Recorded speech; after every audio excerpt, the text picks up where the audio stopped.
Allez, Daf Yud Gimel Masechet Rosh Hashanah, nous nous sommes arrêtés au milieu de la page Hadar Amar Rabbi Yirmiyah.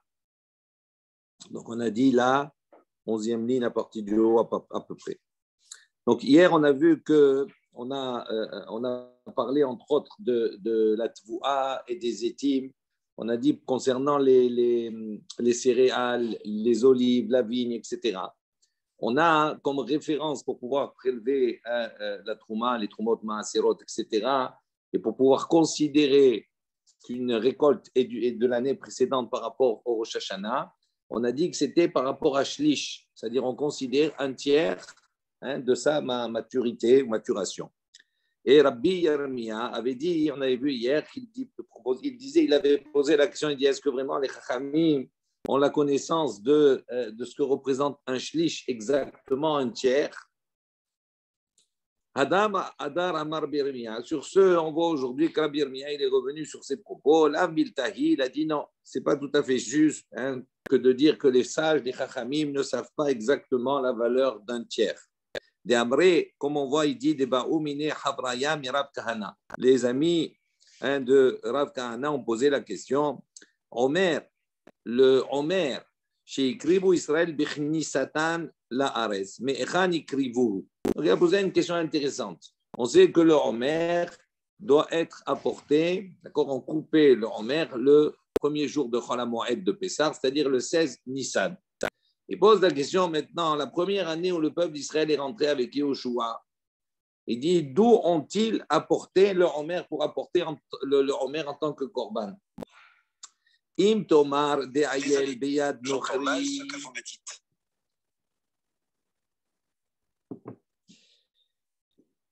Im Tomar, si nous allons dire de Ayel Beyad Nochri, qu'ils ont tout simplement été récupérés de l'orge qui avait été semé, qui avait poussé, qui appartenait à des Nochri, à des non-juifs. Il dit on ne peut pas dire comme cela. Pourquoi? Ketzirchem Amar Rahmana. La Torah, à propos du Omer, elle a dit Ketzirchem. Il faut que ça soit de votre moisson. Velo Ketzir Nochri. Il ne faut pas que ça appartienne à un non-juif. Toute la problématique, on va voir qu'ils sont rentrés le 10 Nissan et que le 16, ils devaient apporter leur Omer. Comment ils ont pu pour apporter leur Omer? Combien de temps il faut planter? Il faut que ça pousse, il faut que ça soit arrivé à un tiers de la maturation. Donc, c'était impossible. Il dit, Mima Akrivou. Il dit, d'où tu sais d'abord, pour poser la question, pourquoi tu penses qu'ils ont apporté? Il dit, Malo Akrivou, peut-être qu'ils n'ont pas apporté cette année-là leur Omer, puisqu'ils n'ont pas eu le temps. Il dit, Lo, Salkade Atar, tu ne peux pas penser comme ça que la première année où ils sont rentrés en Israël avec Yehoshua, ils n'ont pas apporté leur Omer. Dire-t-il, parce qu'il est mentionné dans Yehoshua, Vayochlu, Me'avor Ha'ares, Mimachorat Pesach. Donc, ils ont mangé, Me'avor Ha'ares, ce qui a poussé de la terre, Mimachorat Pesach au lendemain de Pesach. On précise, Mimachorat Pesach, Achol, Me'ikaralo, Achol. Donc il dit, puisqu'on précise qu'ils ont mangé au lendemain de Pessah, ça veut dire ça veut dire qu'ils ont mangé le lendemain. Mais avant cela, ils n'ont pas pu manger avant le lendemain de Pessah. Donc ils ont emporté leur Omer. Leur Omer servait à pouvoir consommer de la nouvelle récolte. Et tant qu'on n'avait pas apporté leur Omer, on ne pouvait pas manger la nouvelle récolte. Donc on voit qu'on précise ici qu'ils ont mangé le lendemain. Donc, ça veut dire qu'avant, ils n'ont pas pu manger parce qu'ils n'avaient pas encore apporté leur Omer. Des Akrib ou Omer, des Hadar Achle, ils ont apporté leur Omer et après, ils ont mangé. Maintenant, on repose la question de nouveau. Mais Han Hakrivu, d'où ils ont apporté ce Omer? Amalahen, Kol Shelo, Hevi Shlish Beyad Nochri. Donc, il dit, ils ont répondu, il dit, ils ont pris leur Omer des Nochri, mais Kol Shelo Hevi Shlish Beyad Nochri. Ils ont pris leur Omer des non-juifs, mais ils n'avaient pas dépassé, d'accord, le tiers de la maturité. D'accord, ils n'ont pas. Et donc, comme ils n'ont pas dépassé le tiers, ils ont récupéré des Nochri, donc ils n'étaient pas susceptibles de l'apporter, et il a mûri chez eux, et après, ils l'ont apporté pour le Omer. Il dit Vedilma Ayel Velo Kim Lehu. Il dit peut-être que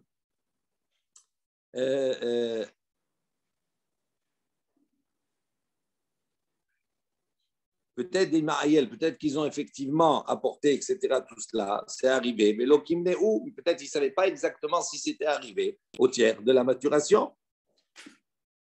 Amar, et là, Kim Leou, Achanami Kim Leou. Donc on va dire ici, on est obligé de dire, et là, Kim Leou, ça veut dire comment ils pouvaient savoir qu'ils ont pris ce Omer d'un non-juif avant d'arriver au tiers. Donc si tu dis qu'ils ne maîtrisaient pas cette mesure-là d'un tiers de maturation, comment tu peux dire qu'ils ont pris des non-juifs avant le tiers? Donc ça veut dire qu'on est obligé de dire qu'ils avaient la connaissance exacte de ce qu'on appelle un tiers de maturation, de maturité. Donc ici, à Hanami, aussi la même chose pour notre cas. Nous, les Chachamim savent exactement. C'est pour ça que Rabbi Yirmiyah, il est revenu. Elle pose une question, mais Dilma, l'Oayel, Klal. Il dit peut-être qu'il ne savait pas la différence entre un tiers et moins d'un tiers.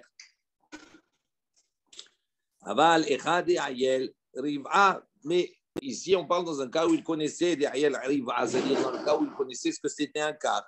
Ben Shlish, les Pachot Shlish, entre un tiers et moins qu'un tiers. L'Okim Leou, il ne savait pas exactement. Il dit Lo Savga de Atar. Tu ne peux pas penser comme ça. Dire-t-il, pourquoi?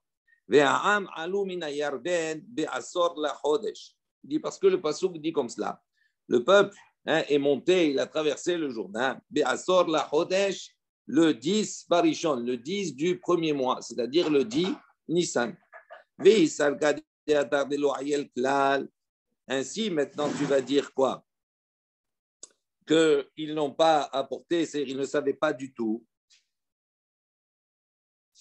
Il dit, Bahamisha Yome Mika Malia. Donc, si tu vas dire quoi? Ça veut dire que même si tu vas dire qu'ils ont apporté, mais ils n'avaient pas atteint le tiers de la maturation.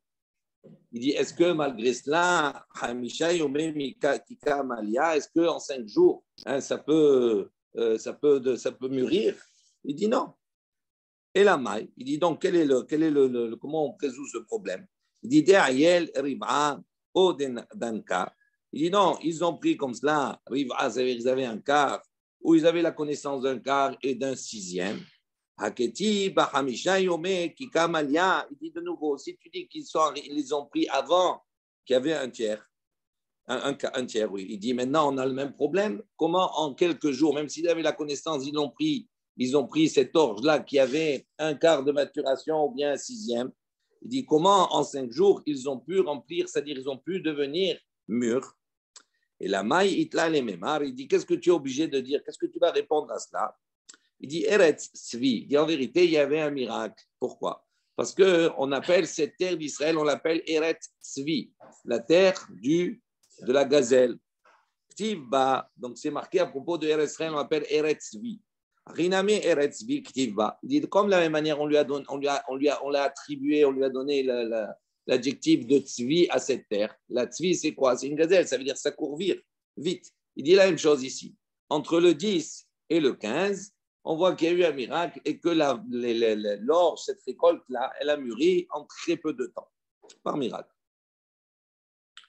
On revient ici maintenant, Matkif, la Rabbi Hanina, Umi Matzit Amrat, Deay Asif Ketzir. Donc on avait vu hier que on a apporté un passouk qu'on a dit Vechag Asif, Betzet Hashana. On avait dit ici maintenant la récolte qu'on a apportée, comme dit Vechag Asif, on avait traduit, on a la fête de Asif. On avait démontré hier que le mot Asif ne signifiait pas dans ce passouk-là, ne signifiait pas la fête de l'engrangement. On va dire on va engranger, on va rassembler. Le mot Asif signifiait ici Ketzir. On avait traduit comme cela. Vechag Ketzir, ça veut dire c'est la fête. Quand on arrive à Sukkot, si à Sukkot on a moissonné, c'est une vadaout, c'est une certitude que la récolte, elle est arrivée déjà à un tiers avant Rosh Hashanah. Et donc, si elle est arrivée à un tiers avant Rosh Hashanah, donc ça veut dire qu'elle dépend de l'année précédente.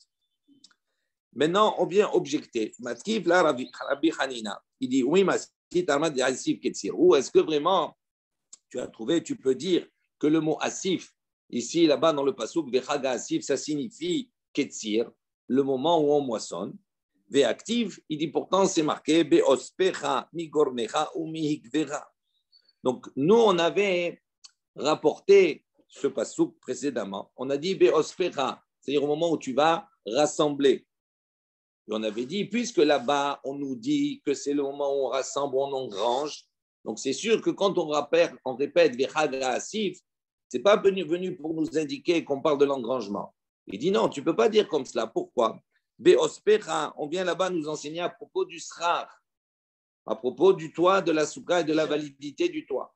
Beospera, ça veut dire tu vas rassembler migornecha ou migvecha, c'est-à-dire tout ce qui va être végétal, qui va être de tes un goren, de la paille, ou bien migvecha, ou bien des branches, etc., de vigne. Et sur ce passouk, on a enseigné bipsolet goren biyekev vakatur midaber. Là-bas, on parle de quoi? On ne parle pas du fait d'engranger.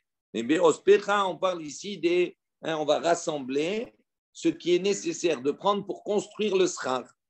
Donc, on voit que beospera ne sert pas à nous apprendre que la fête, c'est la fête de l'engrangement par rapport aux céréales. Donc, si on dit comme ça, comme les Chaga Asif, on redonne le sens premier à Chaga Asif, à savoir la fête où on engrange et non plus Ketsir. Amar Bizira, Hamilta Havai, Beyadan, Veata Rabbi Hanina, Shedabe Narga. Donc, Rabbi Zira, il dit en vérité, cette chose-là se trouvait, on avait la connaissance de cela. Mais Rabbi Hanina, il est venu, mot à mot, et il a jeté là-bas Sharga, c'est-à-dire une hache. Ça veut dire qu'il a coupé tout le raisonnement qu'on a vu précédemment. Donc, tout le raisonnement qu'on a fait hier pour démontrer que, effectivement, à la base, d'où on apprend que pour la tvoua, pour les itim, la référence, c'est le moment où c'est arrivé à un tiers de la maturité. On voit que tout ce développement-là, il est tombé à l'eau. Et on repose de nouveau la question. Et la ménalade, d'où sait-on que effectivement la référence pour pouvoir définir une récolte et dire que cette récolte-là, elle fait partie de l'année précédente avant Rosh Hashanah, c'est de dire que si elle est arrivée à un tiers de maturité avant Rosh Hashanah, d'où on sait que c'est un tiers. Kedetania, comme on a une baraïta qui nous dit, Rabbi Yonatan ben Yosef Omer. Donc il rapporte le pasuk dans Vayikra, Ve'asita et Tatevoa, l'ishlosh hashanim. D'accord, tu feras et Tatevoa la récolte, l'ishlosh hashanim pour 3 années. On parle ici, là bien entendu, de l'année de Shemitah. Et on nous dit que durant cette année de Shemitah, qui est la 7e année, on parle ici de la 6e année, et on nous dit cette 6e année-là, d'accord, ce sera, d'accord, tu auras de la tvoa, tu auras, on va dire, de la récolte qui va servir les shalosh shanim pour 3 années, pour la 6e, pour la 7e et pour la 8e.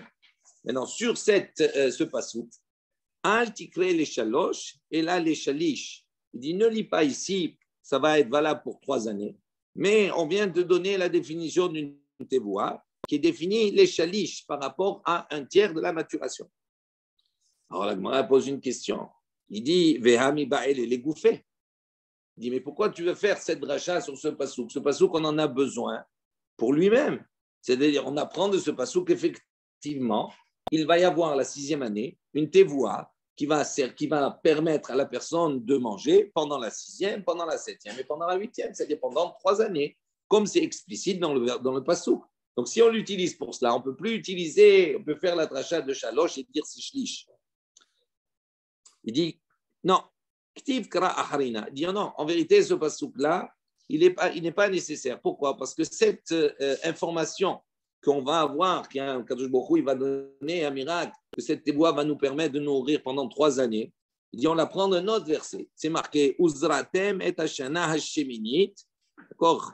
Et vous ensemencerez et Hashana Hashminit pendant la 8e année. Ba'achaltem ina téboua yashan ad Hashana Hateshe'it. Et vous mangerez de l'ancienne téboua jusqu'à Hashana Hateshe'it, jusqu'à la 9e année. Donc, on voit ici que quoi? Que ici, pour pouvoir, ce qu'on a planté la 8e, on mangera la 9e. Et en vérité, on nous dit, tu mangeras jusqu'à la 9e de quoi?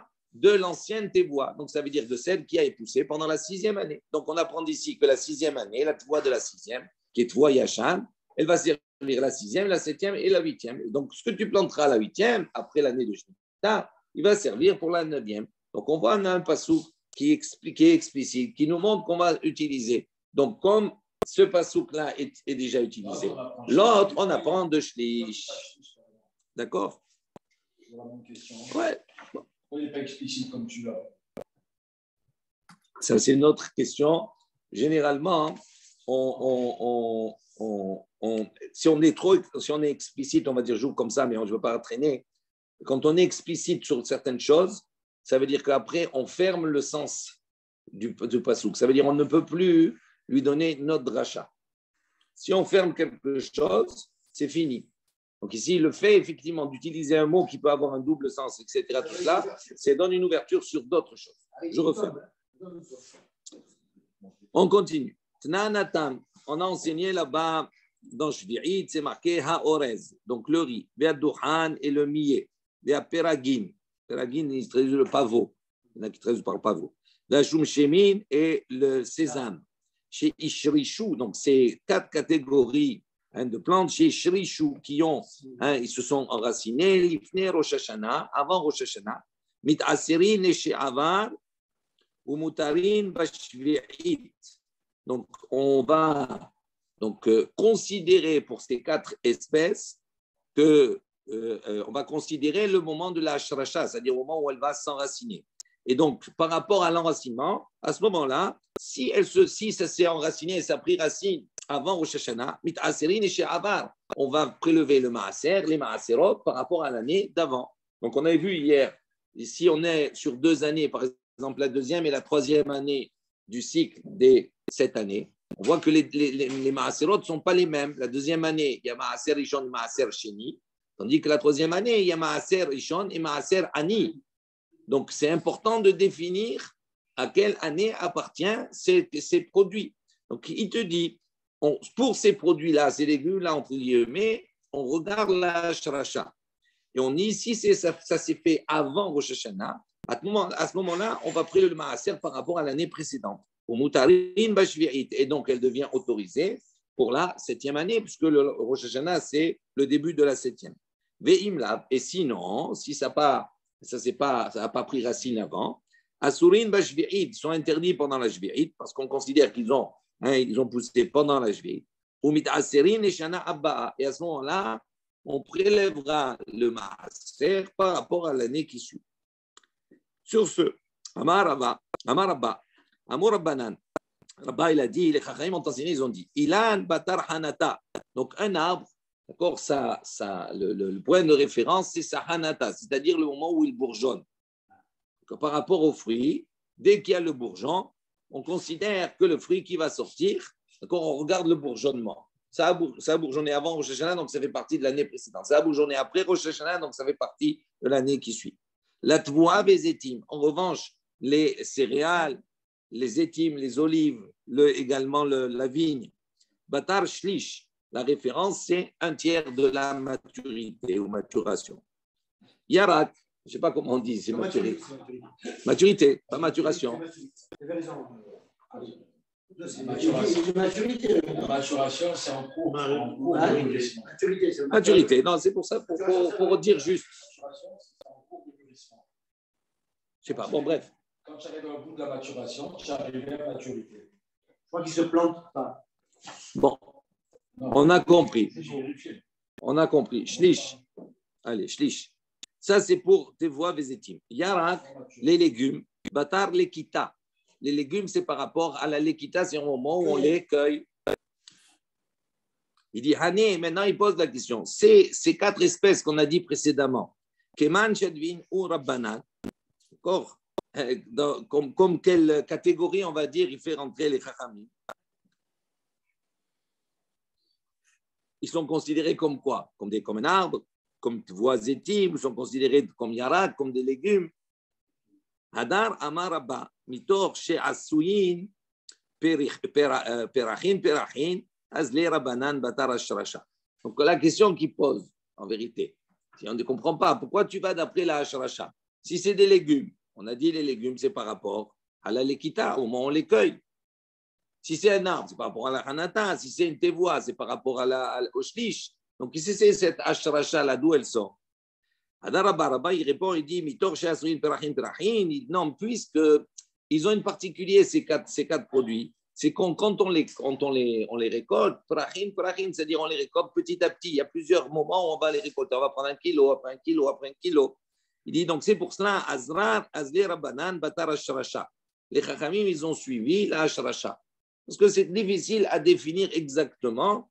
On va prendre un peu avant, un peu après, etc. Tout cela, c'est qu'est-ce qu'on va mélanger les temps.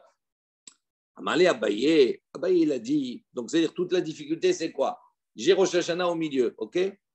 Si je prends par rapport à l'équita, c'est-à-dire au moment où je vais récolter, si je récolte 1 kilo, par exemple, je prends un peu avant Rosh Hashanah et après un peu après Rosh Hashanah, c'est problématique. Je ne peux pas prélever le maaser de l'un sur l'autre. On avait vu de la yashan par rapport à la hadash.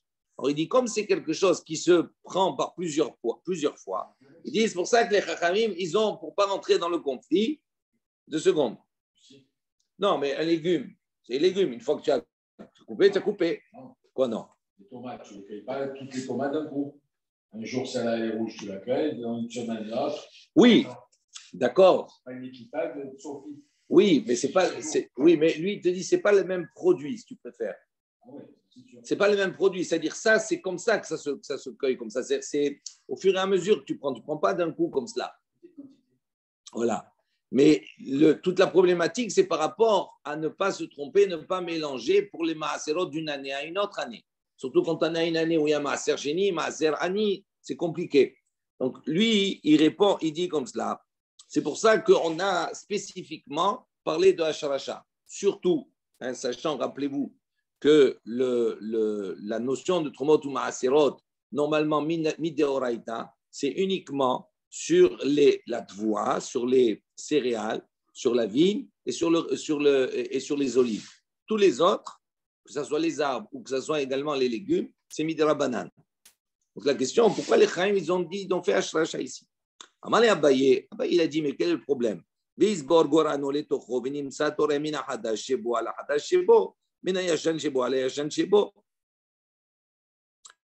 il dit, pourquoi on se casse la tête? Même si ça se prend plusieurs fois, c'est pas grave. On a pris un peu avant, un peu après, etc. Et bien quand on va prélever maintenant le maaser, le maaserot, qu'est-ce qu'on fait? On va maintenant tout rassembler. Et puisqu'on a tout rassemblé, on a tout mélangé. Non. Pourquoi c'est le problème? Qu'est-ce qui est problématique? Regardez. Il est problématique quand on a 2 tas qui sont séparés. Un yashan, un hadash. Je ne peux pas prélever le maaser en disant, tiens, là il y a 1 kilo, là il y a 1 kilo. Donc je dois prélever 100 grammes. OK? Ben, les 100 grammes, je vais les prélever de ça. Sur ce kilo-là. À ce moment-là, je prélève du yashan pour le hadash. Il dit, mais Rabbaye, il dit, quel est le problème? Je mélange tout. Quand j'ai mélangé tout, en vérité, j'ai eu 1 kilo, 1 kilo, 1 kilo, 1 kilo, j'ai pris en plusieurs fois. Là, imaginons, j'ai 10 kilos. Donc, j'ai 10 kilos, je dois prélever 1 kilo. Quand c'est tout mélangé, le kilo que je vais prendre, c'est 1 kilo qui va comprendre tout parce que dedans, j'ai à la fois une partie du premier kilo, une partie du deuxième, une partie du troisième, une partie du quatrième. Donc, ça veut dire que je vais dire la partie qui est Yashan, eh ben, j'ai prélevé pour la partie Yashan. Et la partie qui est Hadash, mais j'ai prélevé pour la partie Yashan, Hadash, mais c'est tout mélangé déjà. Donc, il y a dans le kilo que je vais prélever, il y a les deux. Donc, comme il y a les deux mélangés, le Yashan et le Hadash, donc qu'est-ce que je vais dire? Ce qui est Yashan, c'est pour le Yashan, ce qui est Hadash, pour le Hadash. Et pourquoi tu te casses la tête? Je reprends dans les mots. À ce moment-là, il dit, tu vas prélever Mina Hadash Shebo à la Hadash Shebo, de la nouvelle récolte qui se trouve dedans pour la nouvelle récolte. Mina Yashan Shebo de l'ancienne, allez, Yashan Shebo pour l'ancienne. Il dit, Milotania, est-ce qu'effectivement on voit, il y a une baraïta qui dit Rabbi Yosef ben Kippar, Amar Mishum Rabbi Shimon Shizuri. Donc Rabbi Yosef ben Kippar, il a dit au nom de Rabbi Shimon ben Shizuri, il a dit comme cela, pour la mitzri. Il a parlé là-bas de cette fève égyptienne ou ces haricots.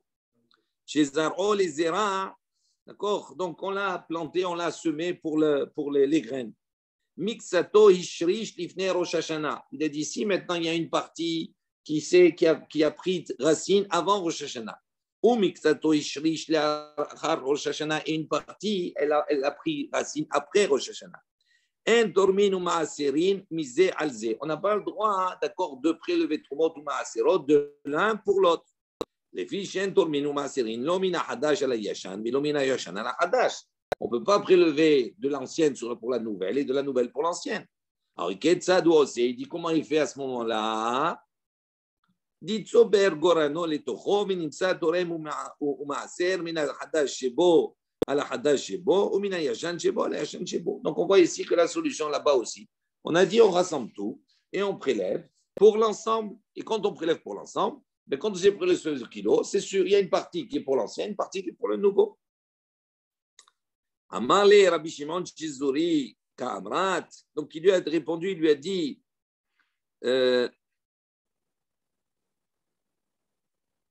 pardon, juste je reprends là ici Amarle Abaye, Veisbor, Gorano, etc. D'accord, Abaye, donc il a proposé ça à Rabba. D'accord, donc il dit maintenant comme cela. Donc, et Abaye, donc il a apporté cette baraïta, on voit qu'on m'appuie. Donc Abaye dit à Rabbi Shimon, Abaye lui dit, Rabbi Shimon Chizuri Kamrat, il dit quoi, tu m'as rapporté Rabbi Shimon Chizuri? Il dit, c'est pas une preuve, pourquoi? Rabbi Shimon Chizuri Savar, parce que lui, il est particulier, il pense, Yesh Bila, Verabbanan, Savar en Bila. Il dit Rabbi Shimon Chizuri, pourquoi il dit qu'il propose de pouvoir tout mélanger? Parce qu'il considère Yesh Bila. Ça veut dire quoi Bila? Bila, ça veut dire qu'il mélange. Ça veut dire que c'est un mélange qui est bien. Lui, il considère que dans les céréales, s'il mélange tout, d'accord, eh bien, ça s'appelle bien mélangé. Ça veut dire qu'il considère que le mélange, il est bien fait. Et donc, si le mélange, il est bien fait, quand on va prélever sur la totalité, eh bien, on va avoir effectivement une partie, d'accord, égale qui va être le maaser de l'ancienne et une partie égale qui va être le maaser de la nouvelle. Donc, le mélange, il s'est fait à 50-50, il s'est bien fait. Les parties ne sont pas distinguables. Non. Non. Tandis que Rabbanan, ça vrai, un bila.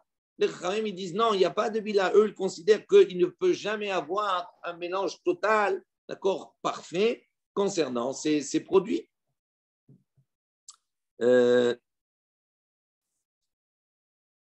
Rachid. Mais Rabbi Shimon Chizuri, quand il parle du fou, il ne parle que du fou. Il pense pareil pour le Orez et le truc. Non, on parle pas, on ne sait pas. Il parle que du fou, la mitzvah. C'est un exemple, parce que peut-être là-bas, ils ont posé la question par rapport. Non, oui, peu importe. Oui, tu peux. C'est ça la déduction, il te dit. Le foot, c'est un exemple. Peut-être qu'ils ont posé la question sur le foot, la mitzvah.